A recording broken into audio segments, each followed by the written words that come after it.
அடுத்தது ரசூலுல்லாஹ் சொல்றாங்க, இந்த அஜாபது, அவர்கள் துஆ செய்தால் கண்டிப்பாக அவருடைய துஆவை அல்லாஹ் அங்கீகரிக்கிறான். வைனிஸ்தக்ஃபரூஹு கஃபர லஹும், அவர்கள் அல்லாஹ்விடத்திலே பாவ மன்னிப்பு தேடினால் கண்டிப்பாக அவருடைய பாவங்களை அல்லாஹ் மன்னிக்கிறான். அதனால தான் நம்ம வீட்டுக்கு விருந்தாளிகள் வருகிறார்கள். விருந்தாளிகள் வரும்பொழுது நம்ம என்ன செய்வோம்? சாயா போட்டு கொடுப்போம், டீ போட்டு கொடுப்போம், மிக்சர் வாங்கி வைப்போம்.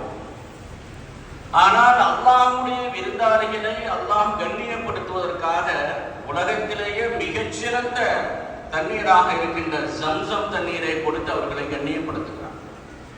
முதல்ல நம்ம ஹஜ்ஜுக்கு போறோம், உம்ராவுக்கு போறோம்னா முதல்ல என்ன செய்யணும்? வயிறு முட்டை நம்ம ஜம்சம் தண்ணீரை தான் முதல்ல போய் குடிக்கணும்.